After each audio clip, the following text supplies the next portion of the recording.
Uma vez mais eu oro a Deus, apresentando a minha vida diante do teu trono. Porque eis diante de mim, ó Deus amado, essa pequena multidão, homens, mulheres e crianças. Mas olha para mim, Senhor, eu não tenho nada de mim mesmo a oferecer a nenhum deles. A minha sabedoria, o meu conhecimento, o meu intelecto não vale nada, absolutamente nada. Por isso eu peço em nome do Senhor Jesus, que o teu Espírito Santo, com graça e com unção, venha sobre mim, para que através da minha vida a tua palavra seja pregada, a tua palavra seja proclamada, Deus. Dá-me dom, dá-me a sabedoria, dá-me a simplicidade, ó Deus, para pregar a tua palavra, de forma que até mesmo as crianças venham compreender em nome do Senhor Jesus. Fala conosco, Pai. Nós aquietamos a nossa alma, nós sossegamos o nosso coração, tranquilizamos a nossa mente, nós nos aquietamos agora para ouvir a tua voz, e somente a tua voz, em nome de Jesus. Amém e amém. Amém? Aleluias. Isaías capítulo 14. Aos irmãos que trouxeram a palavra de Deus, vou dar um tempinho para que encontre. Isaías capítulo 14, do versículo 12 até o versículo 15. Assim diz a palavra do Senhor: Veja como você caiu do céu, ó estrela da manhã, filho da alva. Veja como você foi lançado por terra, você que debilitava as nações. Você pensava assim: subirei ao céu, exaltarei o meu trono acima das estrelas, subirei acima das mais altas nuvens e serei semelhante ao Altíssimo. Mas você descerá ao mundo dos mortos, no mais profundo do abismo. Amém? Meus irmãos, essa palavra é a respeito de Satanás, outrora Lúcifer. Esses versículos revelam a natureza de Satanás, outrora Lúcifer, ainda nas regiões espirituais, quando no coração dele a maldade se manifestou, maldade essa que o levou a acreditar que poderia tomar o lugar de Deus. Maldade essa que o levou a tramar uma rebelião e a enganar um terço, 30% dos anjos de Deus. Imagine como esse ser possui uma lábia. Imagine como esse ser é astuto, a ponto de enganar 30% dos anjos de Deus para levantar uma rebelião, para tomar o lugar de Deus ali no céu. Mas eles foram derrotados. Eles foram totalmente derrotados. Apocalipse capítulo 12, versículo 7 diz que houve guerra no céu. Miguel e os seus anjos guerrearam contra Satanás. E Satanás também guerreou contra Miguel e seus anjos. Mas a palavra diz que eles não prevaleceram. Satanás e seus demônios foram derrotados. E o que mais me chama a atenção nesse texto de Apocalipse capítulo 12 é que Deus, ele não se levantou do trono, não levantou uma espada e um escudo para guerrear contra Satanás. Deus enviou quem? Miguel. Satanás é tão fraco que não foi necessário nem Deus se levantar no trono para guerrear contra ele. Bastou o arcanjo Miguel para o derrotá-lo. Jesus Cristo, em Lucas capítulo 10, versículo 18, diz: Eu vi Satanás caindo do céu como um relâmpago, como um raio. Jesus viu essa batalha. Jesus viu essa peleja. Jesus viu Satanás e seus demônios serem atirados na terra, totalmente derrotados. E o apóstolo Pedro, em sua primeira carta, capítulo 5, versículo 8, ele traz uma revelação que não é para nos dar medo. Por favor, não tenha medo. Mas o apóstolo Pedro diz que Satanás é o nosso adversário. Satanás é o nosso inimigo. Pedro não está dizendo que Satanás é inimigo de Deus. Sabe por que Satanás não é inimigo de Deus? Que ele levou uma surra tão potente, ele levou uma surra tão bem dada, que ele reconhece que nada pode contra Deus. Satanás, ele sabe que não pode se considerar inimigo de Deus. Porém, ele é o meu inimigo, ele é o seu inimigo, ele é o nosso adversário. Temos que entender isso. É para ter medo? Não, não é para ter medo. Porque nós temos um escudo e uma fortaleza, um socorro bem presente na hora da angústia, que é o nosso Deus. Amém? E dito isso, meus irmãos, eu quero apenas usei esses versículos para introduzir a palavra que agora eu quero estar ministrando. Amém? Comecei falando a respeito de Lúcifer e de Satanás. Ai, pastor Credo, Deus me livre, eu venho para a igreja para ouvir uma palavra de Deus, uma palavra abençoada, e o Senhor começa a falar do diabo. Se está na Bíblia, por que eu não posso falar? É para mim selecionar esse versículo agora? Nada. De ponta a ponta a Bíblia tem que ser pregada. E triste é o cristão que não conhece, através da palavra de Deus, o inimigo. Triste é o cristão que não conhece, através da palavra de Deus, o adversário dele.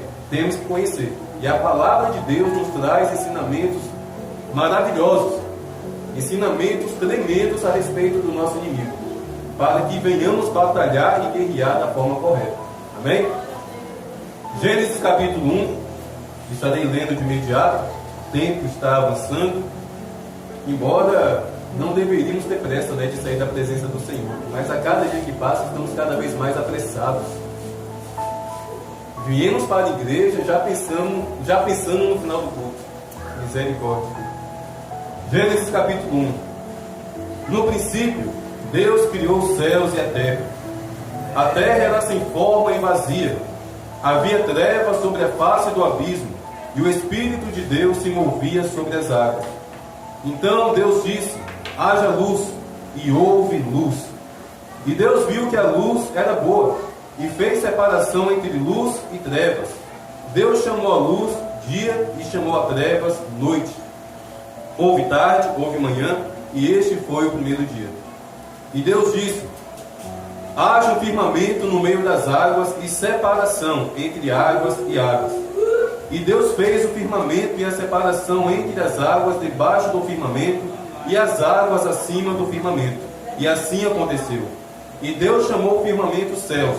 Houve tarde e manhã, o segundo dia. E Deus disse: ajuntem-se as águas debaixo dos céus num só lugar, e apareça a porção seca. E assim aconteceu. Deus chamou a porção seca terra, e o ajuntamento de águas chamou de mares. E Deus viu que isso era bom. E Deus disse: que a terra produza relva, ervas que deem semente, e árvores frutíferas que deem fruto segundo a sua espécie, cujo semente esteja no fruto sobre a terra. E assim aconteceu. E a terra produziu relva, ervas que davam semente segundo a sua espécie, e árvores que davam fruto, cuja semente estava nele, conforme a sua espécie. E Deus viu que isso era bom. Houve tarde e manhã, e este foi o terceiro dia. E Deus disse: que haja luzeiros no firmamento dos céus, para fazerem separação entre o dia e a noite, e sejam eles para sinais, para estações, para dias e anos, e sirvam de luzeiros no firmamento dos céus, para iluminar a terra. E assim aconteceu. Deus fez os dois grandes luzeiros, o maior para governar o dia e o menor para governar a noite, e fez também as estrelas, e os colocou no firmamento dos céus para iluminarem a terra, para governarem o dia e a noite, e fazerem separação entre luz e trevas. E Deus viu que isso era bom. Houve tarde e manhã, e este foi o quarto dia. E Deus disse: que as águas sejam povoadas de enxames de seres vivos, e as aves voem sobre a terra, sobre o firmamento dos céus. Assim Deus criou as grandes criaturas marinhas e todos os seres vivos que se movem, os quais povoam as águas segundo as suas espécies, e todas as aves segundo as suas espécies. E Deus viu que isso era bom. E Deus os abençoou, dizendo: sejam fecundos e multipliquem-se, e encham as águas dos mares, e na terra se multipliquem as aves. E houve tarde e manhã, o quinto dia aconteceu. E Deus disse: que a terra produza seres vivos conforme a sua espécie, animais domésticos, animais que rastejam e animais selvagens, segundo a sua espécie. E assim aconteceu. E Deus fez os animais selvagens, segundo a sua espécie, e os animais domésticos, conforme a sua espécie, e todos os animais que rastejam sobre a terra, segundo a sua espécie. E Deus viu que isso era bom. E Deus disse: façamos o ser humano à nossa imagem, conforme a nossa semelhança. Tenha ele domínio sobre os peixes do mar, sobre as aves dos céus, sobre os animais domésticos, sobre toda a terra e sobre todos os animais que rastejam pela terra. Assim Deus criou o ser humano, à sua imagem, a imagem de Deus o criou. Amém? Deixa eu beber um pouquinho de água agora, que foram 26 versículos sem parar. Aleluia. É bom ler a Bíblia, né, irmãos? É maravilhoso. É muito maravilhoso. Meus irmãos, esses versículos que eu li revelam a criação, revelam o momento ali na história onde Deus decidiu criar tudo aquilo que existe, tudo aquilo que foi criado no universo e aqui na terra, diante dos nossos olhos.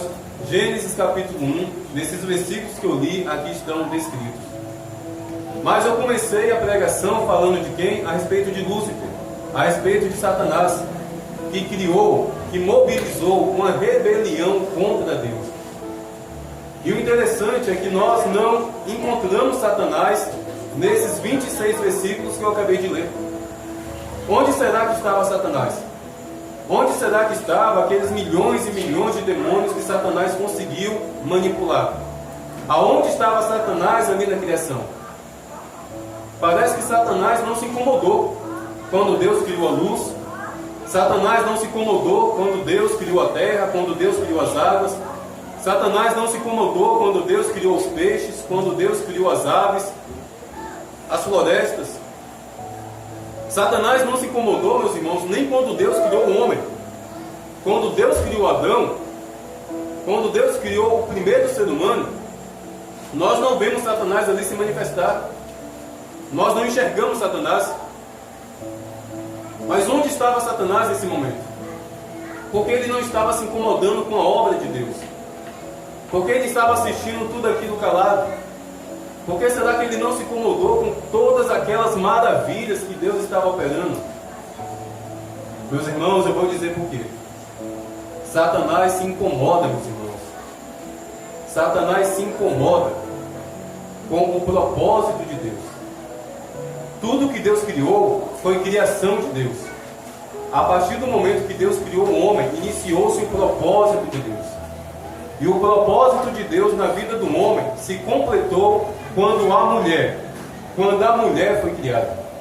Enquanto Adão estava sozinho, enquanto o homem estava sozinho no jardim do Éden, Satanás não estava perturbando Adão. Satanás não estava atazanando a vida de Adão. Satanás não estava perseguindo Adão enquanto ele estava sozinho. Mas depois que Eva foi criada, Satanás se manifestou. E por que se manifestou, pastor? Porque ali foi formado o quê? A família. Homem e mulher formaram ali no jardim do Éden a primeira família. E foi aí que Satanás se ouriçou. Foi aí que Satanás se indignou. Foi aí que Satanás ficou cheio de fúria. Satanás não se incomodou com um casal de crocodilo, com um casal de cachorro, com um boi, com uma vaca que estava pastando. Satanás não se incomodou com nenhum casal de animal que Deus havia criado. Mas quando Deus criou o casal, e casal é o quê? É homem e mulher, amém? Casal, à luz da palavra de Deus, é homem e mulher. Quando Deus criou o homem e a mulher, e ali estabeleceu-se a família, o casamento, Satanás se enfureceu.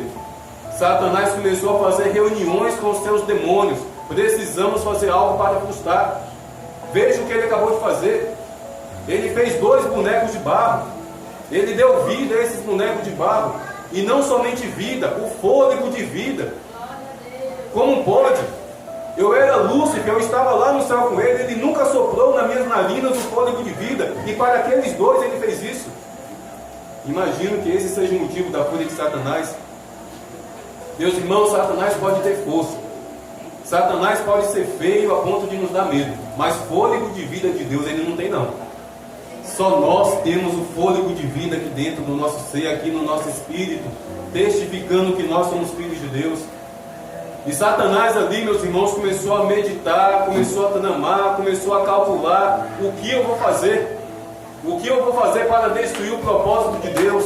O que eu vou fazer para destruir essa família? O que eu vou fazer para criar contenda, para criar divisão, para criar derrota entre esse homem e essa mulher? E deve ter se passado décadas, talvez séculos, talvez muitos e muitos anos, Satanás coçando o chifre dele, procurando uma ideia, o que eu vou fazer, até que um dia, algo chamou a atenção dele. Adão estava em um canto do jardim e Eva estava no outro canto do jardim. Ali foi a deixa, meus irmãos. Ali foi a oportunidade que Satanás encontrou para se aproximar de Eva e começar a enganá-la, começar a manipulá-la. Meus irmãos, eu tenho total certeza que se Adão estivesse do lado de Eva, Satanás, personificado na serpente, não iria se aproximar. Porque o homem é a autoridade. O homem é a figura de Cristo na sua família. O homem, dentro da sua casa, para a sua esposa, para os seus filhos, é uma autoridade espiritual. Mas onde estava Adão? Ah, pastor, eu estava trabalhando. Não estava, não. Adão não trabalhava no jardim do Éden. Não tinha nada para fazer no Éden. Tudo brotava naturalmente.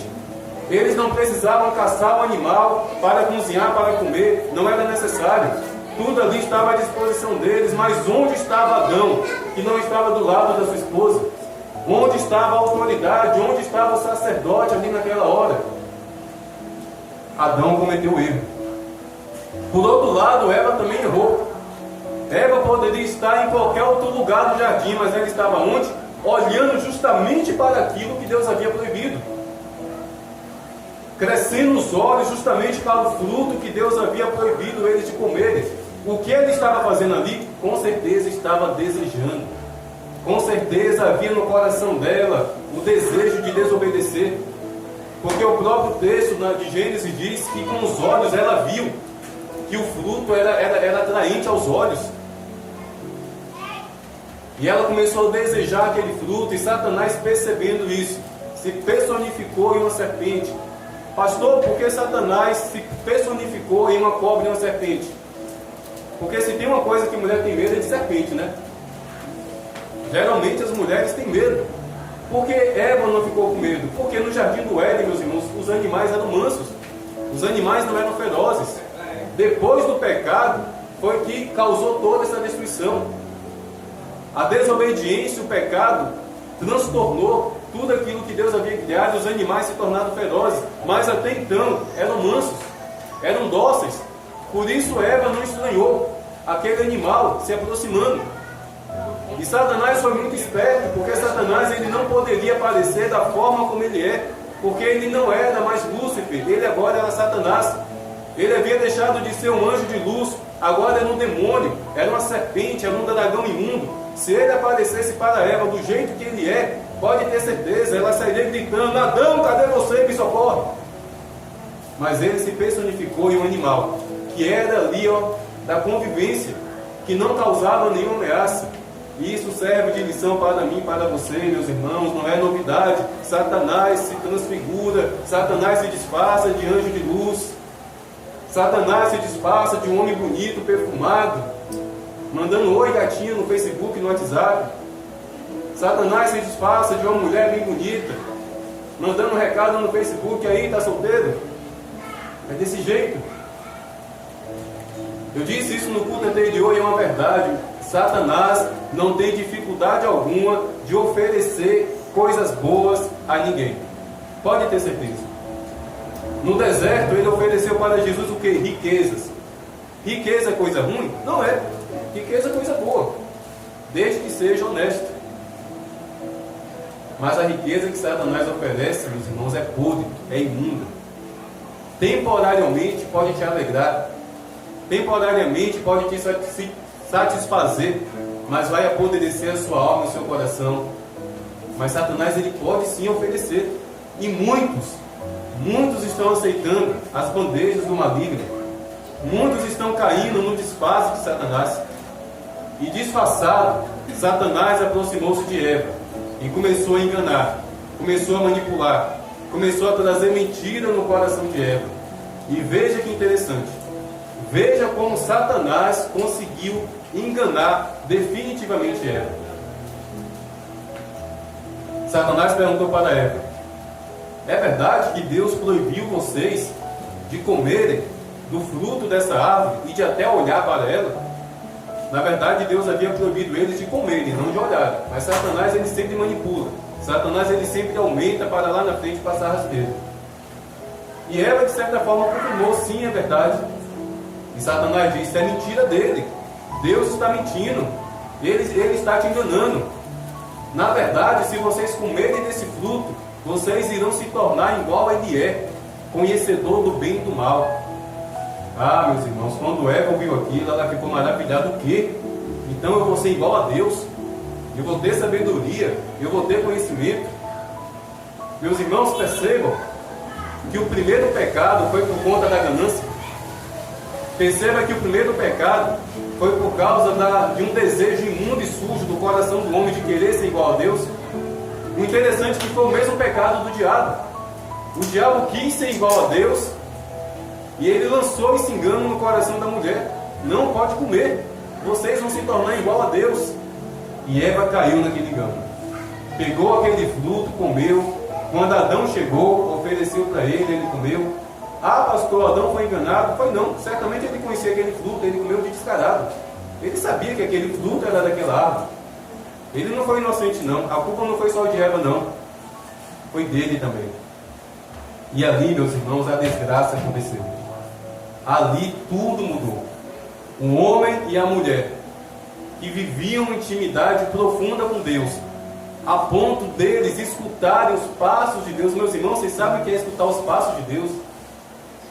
Eles escutavam os passos de Deus na viração do dia, por volta de 5h30, 6 da tarde. Eles escutavam os passos de Deus caminhando ali no jardim, e eles corriam na direção do Senhor. Aquilo ali foi quebrado, aquilo ali foi totalmente destruído, aquela comunhão foi totalmente dilacerada. E ali, desgraça em cima de desgraça começou a acontecer, porque um abismo leva a outro abismo. Eles foram expulsos do Éden. Eles tiveram que sofrer, eles tiveram que ralar, eles tiveram que sofrer e sofrer bastante para viverem. No jardim eles tinham de tudo, era Deus que cuidava deles, mas o pecado rasgou, destruiu tudo isso. E veja que tragédia, veja que tragédia. Pouco tempo depois, o filho caçula daquele casal foi assassinado pelo seu irmão mais velho. Porque um abismo sempre leva a outro abismo. E desde então, meus irmãos, desde então, esse mundo jaz no maligno por causa do primeiro pecado. Desde então, esse mundo jaz no maligno, apodrece no maligno por conta daquela desobediência. Mas foi um ataque de Satanás diretamente contra a família. Foi um ataque de Satanás contra o propósito de Deus, que é a família. Meus irmãos, nesse mundo, Satanás se levanta contra duas instituições de Deus. A igreja. Satanás se levanta dia e noite contra a igreja.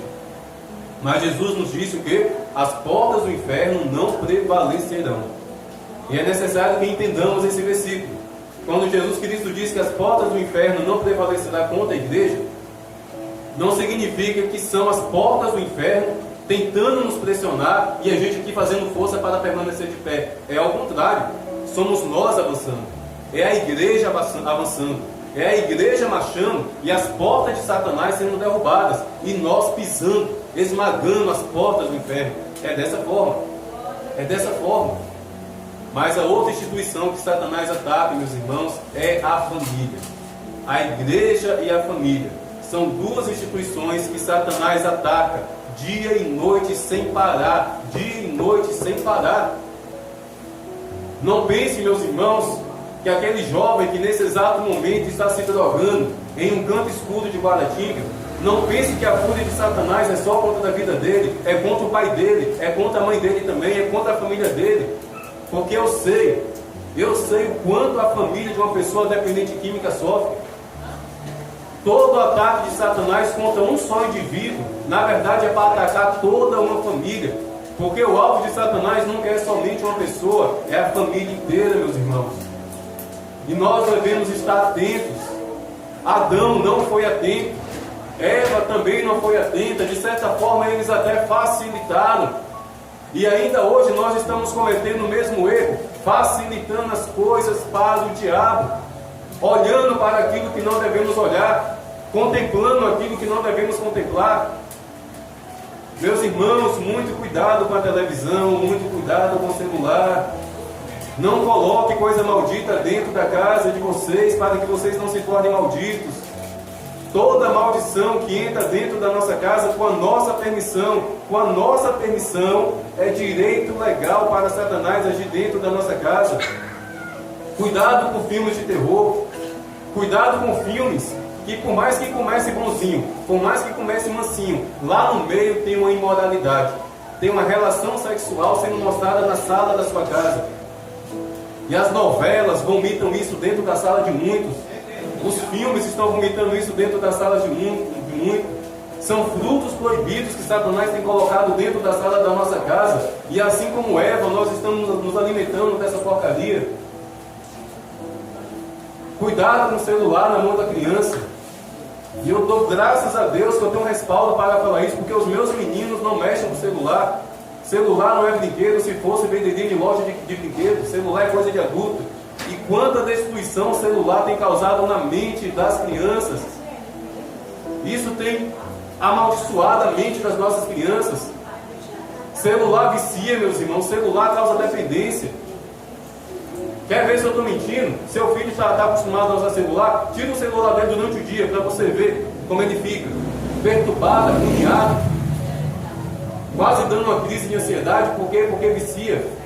E Satanás está usando isso como fruto proibido para destruir famílias, para dilacerar famílias. Chega de facilitar as coisas para o diabo. Chega de facilitar as coisas para Satanás. A nossa casa, meus irmãos, tem que ser consagrada ao Senhor. A nossa família tem que ser como uma igreja. A minha esposa é testemunha, os meus filhos são testemunhas.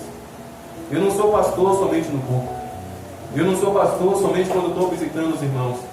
A minha esposa e os meus filhos são testemunhas que quando eu entro dentro do meu quarto, eu passo ali no mínimo uma hora orando, clamando, apresentando a minha casa, a minha família diante do trono do Senhor. Mas eu só não oro não. Eu lavo o prato, eu varro a casa, eu passo o pano, porque o fato de eu ser um pastor não me dá nenhum privilégio. Pelo contrário, me dá ainda mais responsabilidade para dar exemplo, a começar de dentro da minha casa. Com a mesma alegria que eu varro e arrumo essa igreja, eu arrumo a minha casa. Eu não estou aqui me fazendo de coitadinho, porque eu, pastor, arrumo a igreja, ou coisa que eu amo, meu irmão, arrumar a igreja. É por isso que eu quase não peço ajuda. Quando eu estou precisando, eu peço ajuda. Mas ou coisa que me dá prazer é vir todo domingo, toda sexta, cedo aqui da manhã, para estar varrendo. Eu coloco louvores e mais louvores, e eu começo a orar por cada um de vocês. Eu já sei onde cada um de vocês se sentam, os que congregam aqui. As cadeiras estão vazias, mas é como se eu visualizasse vocês ali. Eu vou orando por cada um de vocês. Eu aproveito a vassoura na mão, o rodo na mão, para orar e para clamar, porque eu amo servir o Senhor. Mas agora os irmãos sabendo que toda sexta e todo domingo eu estou aqui de manhã cedo na igreja, se quiserem me ajudar, está na bênção, amém? Mas não tem necessidade não. Se quiserem servir o Senhor dessa forma, podem vir. Mas meus irmãos, vamos cuidar da nossa casa, vamos cuidar da nossa família. Satanás ainda hoje, meus irmãos, é como uma serpente. E pensa um trem esquisito, é a tal da cobra, é a tal da serpente. Uma serpente, meus irmãos, uma cobra, ela pode estar dentro da sua casa sem você perceber, porque ela praticamente não tem ossos. As vértebras dela são flexíveis, elas se achatam. Pode ter só um dedo assim debaixo da porta da sua casa, dependendo da grossura da cobra, ela consegue se achatar de tal forma que ela entra ali dentro. Certa vez no quintal de casa eu vi uma cobra fazendo algo que eu nunca vi. Andando não, que ela não tem pé, né? Mas ela estava se movendo no varal de estender roupa. Ela fez tipo uma mola ao redor assim do fio do varal, desse jeito. Eu falei, misericórdia, que animal astuto, que animal inteligente. E quando a Bíblia associa Satanás a uma serpente, é para nos dar esse alerta. Ele se esconde, ele se infiltra, ele adentra. Mas ele adentra, ele se infiltra, meus irmãos, nas brechas, nos buracos que nós deixamos abertos. Sejamos vigilantes. Orem dentro da sua casa. Leiam a Bíblia dentro da sua casa. Coloque os joelhos no chão dentro da sua casa. Vou fazer uma pergunta aqui, não precisa levantar a mão se porventura você se enquadrar dentro dessa pergunta. Quem aqui essa semana colocou os joelhos no chão dentro da sua casa para orar? Não precisa levantar a mão quem não fez. E também quem fez, para não causar orgulho, né? Amém. Meus irmãos, vocês não têm noção do poder espiritual que existe no joelho no chão. Podemos orar de qualquer jeito, podemos orar sentado, deitado, em pé, mas não deixem de orar de joelhos, meus irmãos. Eu sempre gosto de dizer que quando nós nos colocamos de joelhos diante de Deus, nós nos tornamos um gigante diante de Satanás. Quando nós colocamos os nossos joelhos no chão, nós ficamos ali 1 metro, 1,5 metro de altura. Mas no mundo espiritual, Satanás nos olha de baixo para cima. Porque de joelhos diante de Deus, de joelhos diante de Deus significa estar acima de Satanás. Ore de joelhos dentro da sua casa. Não permita que o sol se ponha se antes você declarar: a minha casa é do Senhor. Não coloque a cabeça no travesseiro para dormir sem antes orar pela sua família, sem antes declarar os anjos do Senhor rodeando a sua casa. Não é besteira que eu estou falando, não, por favor, é uma realidade. Não brinque com Satanás. Desde o início Satanás não brinca. Olha o estrago que ele fez aqui. Você acha que ele mudou? Não mudou não, ele só piora. Ele está cada vez mais pior e outra, cada vez mais esperto, cada vez mais inteligente, meus irmãos. Por quê? Porque a ciência está aumentando. A ciência do homem está aumentando e Satanás está usando a própria ciência para derrubar o homem. Quem diria que por causa de um celular, um menino de 13 anos assassinaria a mãe e o irmão de 5 anos? Aconteceu no Pernambuco. Porque o pai tirou o celular dele porque estava com notas baixas, viciado em uma porcaria de jogo. Quem diria que isso iria acontecer? Estamos vivendo para ver Satanás usar a própria inteligência do homem contra ele mesmo. É por isso que a Bíblia diz que a sabedoria do homem é loucura. E é loucura mesmo. Sejamos sóbrios, sejamos vigilantes. Porque Satanás não é inimigo de Deus, não. Satanás é nosso inimigo.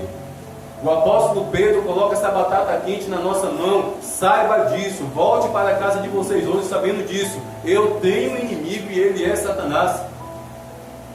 Mas no início desse culto que nós cantamos, Deus é escudo, Deus é fortaleza, Deus é socorro bem presente. E no livro de Apocalipse, capítulo 12, a palavra de Deus diz que nós podemos vencer Satanás. De qual forma, pastor? Aprendendo capoeira, karatê, comprando espingarda? Não. Nós podemos vencer Satanás por meio do sangue de Cristo e por meio da palavra. Não tente nenhuma outra arma contra Satanás. Não tente nenhuma reza brava, nenhuma mandiga. Não tente. Somente o sangue de Jesus, somente a palavra de Deus tem poder contra Satanás. Entenda. Não é essa Bíblia aberta dentro da sua casa que tem poder contra Satanás. É você abrindo a sua boca e proclamando aquilo que está escrito dentro da sua casa é que tem poder contra Satanás. Nada de Bíblia aberta em cima da televisão, não vai acontecer nada. Nada de Bíblia aberta dentro do seu quarto, não vai acontecer nada. Tem que estar aberta dentro do seu coração e fluindo pelos seus lábios a palavra do Senhor. Porque Satanás escuta. Satanás escuta e ele fica atormentado quando ele nos escuta, quando ele nos ouve, adorando, louvando e glorificando e proclamando a palavra de Deus.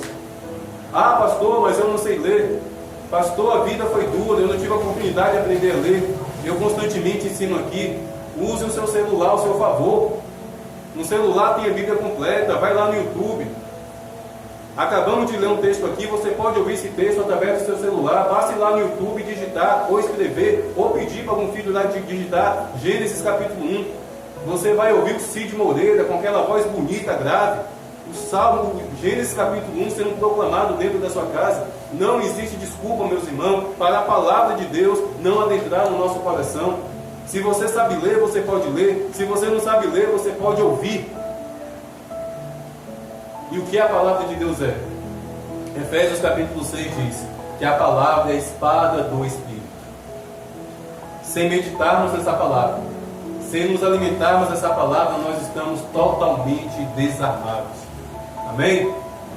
Essa é da palavra, meus irmãos, que eu tinha proclamado nesse culto de família. Me perdoe se talvez vocês quisessem ouvir uma palavra de bênção. Ah, minha família vai ser abençoada, a minha família vai prosperar, o pastor profetizou, a casa própria da minha família. Me desculpe, Deus tem tudo isso para proporcionar a vocês, basta andar em obediência, amém? Mas essa palavra aqui tem que ser de exortação, de correção, para abrir os nossos olhos contra esse inimigo. Porque a nossa luta não é contra a carne e contra o sangue, é contra principados e potestades, Satanás e seus demônios, e a Bíblia não esconde isso de nós.